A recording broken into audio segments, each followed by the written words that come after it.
Alright, Shalom, Akim. Before I start this video, I'd like to give all praises, honors, and glories unto the Heavenly Father, Yahweh, Bahashim, Yahweh Shai, Bahashim, Rakakwadash. Alright, Barakatah Yahweh, Barakatah Yahweh Shai, Barakatah Yahweh, Barakatah Yahweh Shai, Barakatah Yahweh, Barakatah Yahweh Shai, Barakatah Yahweh, Bahashim Yahweh Shai, Bahashim, Rakakwadash. Alright, I also like to give double honors unto the apostles and unto the elders of Great Stone who taught us this truth and rule well. I'd also like to give a sincere salutations out there unto you, Akim, unto you, Dakim, that are out there teaching His word in sincerity and faith. Alright, to you, I say Shalom.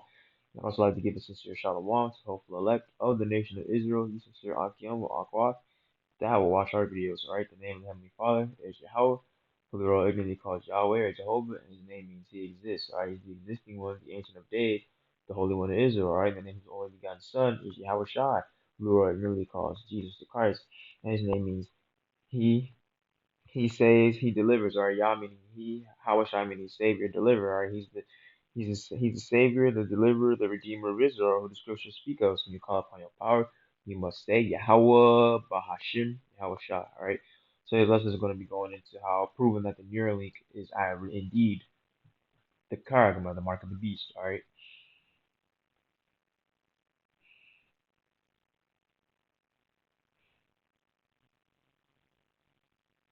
So what exactly can Neuralink do? So let's read this. Neuralink is the future of technology as humans can possibly use it to operate machines with their brains. Learn what is Neuralink and other things about it. So let's see. On April 9th, Elon Musk company Slovakia. Elon Musk company Neuralink shared a video of a monkey playing ping pong with its mind. According to a reply tweet by Elon Musk, the technology of the future could be tested in humans by the end of the year. In February, when a Twitter user wrote that they are always available for clinical studies at they're available for clinical studies. Slovakia, wait, where is that? At Neuralink, Elon Musk replied that the company is working on ensuring that the Neuralink can be tested on humans safely by the end of 2021. If successful, it can possibly be used to cure brain diseases like Alzheimer's and Parkinson's, which also means it could be used to what's the name? It could be also be used to treat and cure brain diseases like being blind, being deaf, color blindness, being paralyzed, etc. What is the Neuralink, the neuroscience technology that a lot of people are talking about? Let's read this tweet. Hi, Elon Musk. I've been thinking for a long time how to write this to you, but I'll keep it very simple. I was in a car accident 20 years ago, and have been paralyzed from the shoulders ever since. I'm always available for clinical studies at Neuralink. Please get in touch. Neuralink is working super hard to ensure implant safety and is in close communication with the FDA. If things go well, we might be able to do initial human trials later this year. It's the mark, man. Neuralink is a gadget that will be surgically inserted into the brain using robotics by neurosurgeons. In this procedure, a chipset called the link is implanted in the skull. It has a number of insulated wires connected from the electrodes that are used in the process. The device can be used to operate smartphones and computers without having to touch it. How is this innovation? How is this innovation that is pushing the boundaries of neuroengineering work? All right. So I'm not gonna go into how it works. I don't really care. Okay. I just want to go into how it's the mark, man. Okay.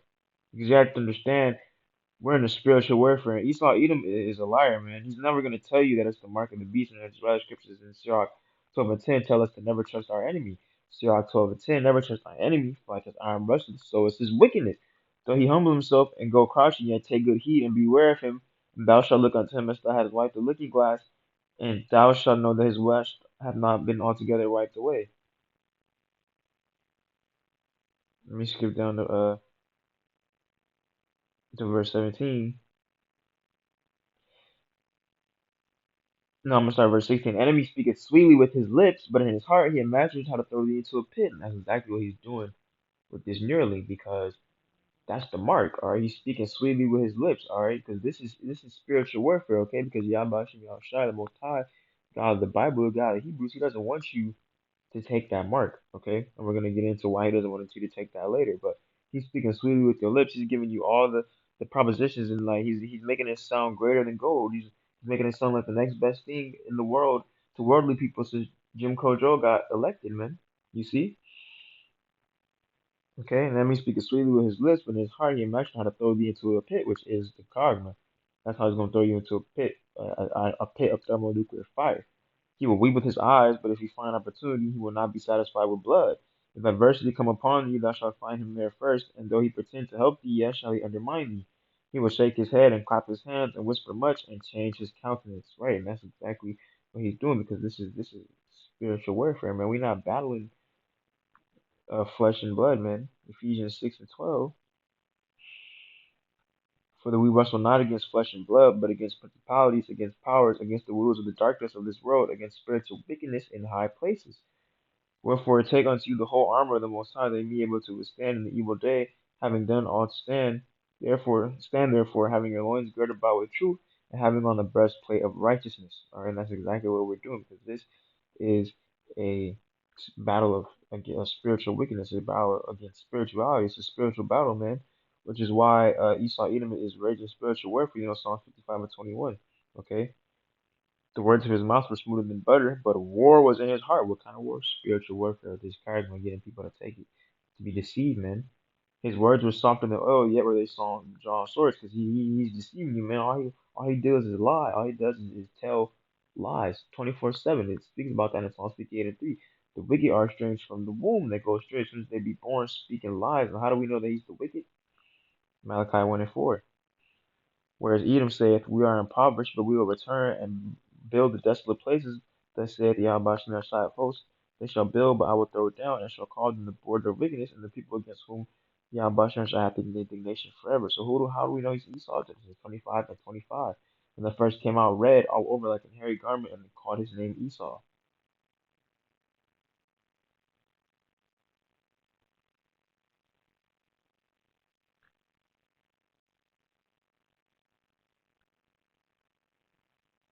That man not white, he red. Look at him, red. She's a very pale red, but you can see the red in her face, man.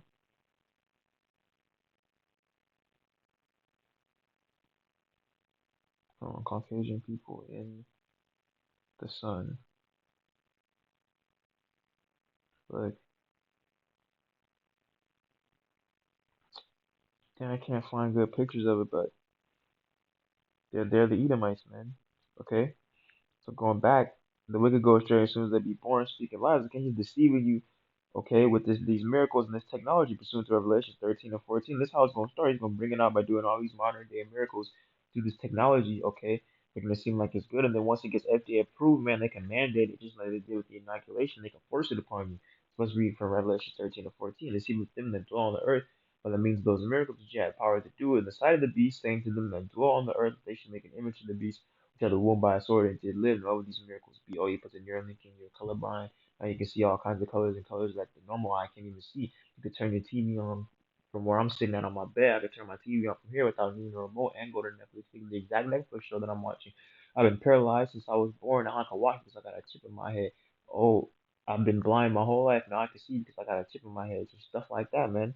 Okay, you might even be able to access the metaverse through the dang Neuralink shit, man. Because that's how freaking demonic and evil this place is, man. Okay, it's like an episode straight out of Black Mirror. All right, okay. And the image of the beast is just the Roman way of life that we've brought back down to, okay. And the reason the Most High don't want you to take this is because by you taking this charagma, okay, the mark spoken of in Revelation chapter 16 to 18, okay, if you take this mark, it's like you taking a digital all right? Revelation 13:16, it calls all, both small and great, rich and poor, for your bonds to receive a marcus in their right hand or in their forehead, and that no man might buy or sell, that he that had the marcus or the name of the animal or the number of his name. Here's wisdom, let him that hath understanding call the number of the name, for the number of man, his number is 666, all right? Revelations, this was gonna happen to you if you end up taking that mark, man. Revelations 14 and 9. I'm gonna start from verse 8. And there followed an angel saying, Babylon is fallen, that great city, because she made all the nations drunk of the wine of the wrath of her fornication.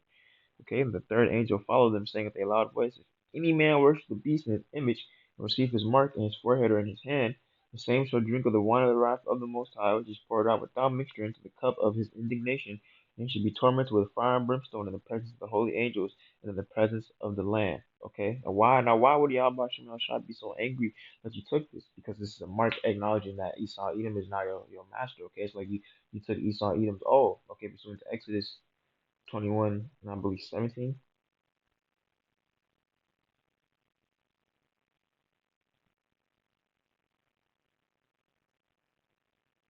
So let me find it.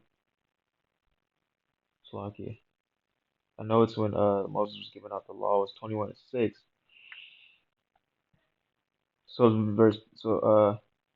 Exodus 21 and 5. If the servant shall plainly say, I love my master, my wife, and my children, I will not go out free. Then his master shall bring him unto the judges. He shall also bring him to the door or unto the doorpost, and his master shall bore his ear through with an awl, and he shall serve him forever. Okay? So this is what you're saying on to Esau Edom, because we're still in captivity. Our Esau Edom is still has us in slavery. He's still technically our masters. We're still slaves. We got social security numbers and birth certificates. So we're still in the system. We're still not free. We're not sovereign. We don't have our own country. We don't have our own land. We're slaves to Esau Edom. So by taking this Karagma, this Marcus, okay, by taking this, okay, we're acknowledging that Esau Edom is now our new master. Okay, we love him. We're gonna serve him forever. That's why Yahweh Shai is going to destroy you with thermonuclear fire. So with that, I'd like to give all praise, honors, and glories unto the Heavenly Father, Yahweh, Bahashim, Yahweh Shai, Bahashim, Rakakwadash, Barakatah Yahweh, Bahashim, Yahweh Shai, Bahashim, Rakakwadash. I pray that the lesson was edifying. So next time I say Shalom.